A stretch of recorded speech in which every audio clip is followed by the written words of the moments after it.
সাতক্ষীরায় সীমান্ত থেকে ৩ পিস স্বর্ণের বারসহ এক চোরা কারবারিকে আটক করেছে বিজিবি।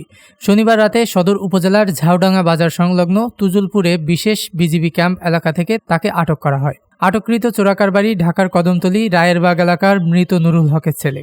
এ সময় তার কাছ থেকে ৩ পিস স্বর্ণের বার, ২টি মোবাইল ফোন উদ্ধার করা হয়। ৩টি স্বর্ণের বারের ওজন ৪৭৩ গ্রাম, যার আনুমানিক বাজার মূল্য ৫৭,৫৭,০০০ টাকা। রোববার সকালে বিজিবি ৩৩ ব্যাটালিয়নের অধিনায়ক লেফটেন্যান্ট কর্নেল মোহাম্মদ আশরাফুল হক প্রেস বিজ্ঞপ্তিতে সাংবাদিকদের এসব তথ্য জানান। বিজিবি জানায়, গোপন সংবাদের ভিত্তিতে শনিবার রাতে সাতক্ষীরা তুজুলপুর অবস্থিত বিশেষ বিজিবি ক্যাম্পে ঢাকা থেকে সাতক্ষীরাগামী এমআর পরিবহনের স্লিপার কোচ থামিয়ে তল্লাশি করে বাসে থাকা জাহাঙ্গীর হোসেন স্বপনকে সন্দেহজনকভাবে আটক করা হয়। তার শরীর তল্লাশি করে ডান পায়ের জুতার ভিতরে কস্টেপ দ্বারা পেঁচানো অবস্থায় ৩টি স্বর্ণের বার উদ্ধার করা হয়। আটককৃত চোরা কারবারির বিরুদ্ধে সাতক্ষীরা থানায় মামলা দায়ের করা হয়েছে এবং স্বর্ণের বারগুলো সাতক্ষীরা ট্রাজেডি অফিসে জমা দেওয়ার কার্যক্রম প্রক্রিয়াধীন রয়েছে। ডেস্ক রিপোর্ট, দৈনিক রানার।